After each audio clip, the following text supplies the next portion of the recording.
Now we've figured out what problem we're trying to solve, we've matched our specific problem to a different type of machine learning problem, it's time to have a look at what data we have. As you may have guessed, the question we're trying to answer here is, what kind of data do we have? Data comes in many different shapes and sizes, but the main two types are structured and unstructured. Structured data is something you'd expect to see in an Excel file, such as rows and columns of different patient medical records, and whether or not they have heart disease or not, or customer purchase transactions. It's called structured data because all of the samples, the different patient records, are typically in similar format, meaning one column might contain numbers of a certain type, such as average blood pressure, or sex, or weight of a patient, and another column might have whether they have chest pain or not and what the level of intensity is. Unstructured data are things like images, natural language text, such as transcribed phone calls, videos, and audio files. Although we can turn these into numbers and create structure, they typically come in many varying formats. One picture of a dog may look completely different to another image of a dog. And the emails you write back and forth with a friend may have a completely different structure to the emails you'd write to a coworker. Now within these two data types, there's static and streaming data. Static data is data which doesn't change over time. You may have a spreadsheet of patient records in a .csv format, which stands for comma-separated values, which simply means all of the different data is in one file, separated by commas. It looks like this. So you check this table, we got the ID, comma, weight, comma, sex, and if we were to read that into a data frame using a tool like Pandas, we'll have a look at this in a future lesson, it would look something like this.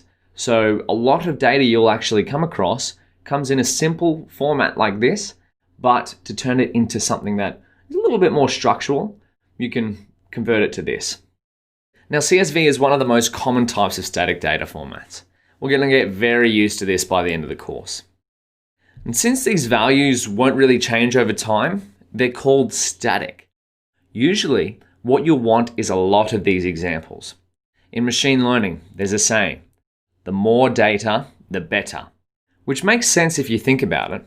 The more examples you have of something, such as the inputs and outputs of patient records, where the inputs are a patient's body parameters and the outputs are whether they have heart disease or not, the more chances you'll have to find patterns between them. The same goes for machine learning algorithms. The more examples they can look at, the more chance they have at finding patterns, and thus using those patterns to predict something in the future, like whether a new patient who comes along who isn't in this table, whether they have heart disease or not.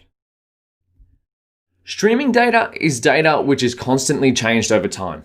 For example, say you wanted to predict how a stock price will change based on news headlines. You'd be working with streaming data. Since news headlines are being updated constantly, you'll want to be the first to see how they change stocks.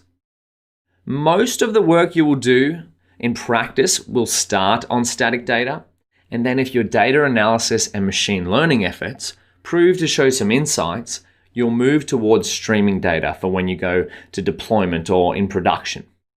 A common data science workflow begins by opening a CSV file in a Jupyter Notebook, a tool for building machine learning projects, then exploring the data and performing data analysis using Pandas, a Python library for data analysis, and making visualizations such as graphs and comparing different data points using Matplotlib, then building machine learning models on the data using scikit-learn, such as a machine learning model to predict using these patterns here whether or not a patient has heart disease.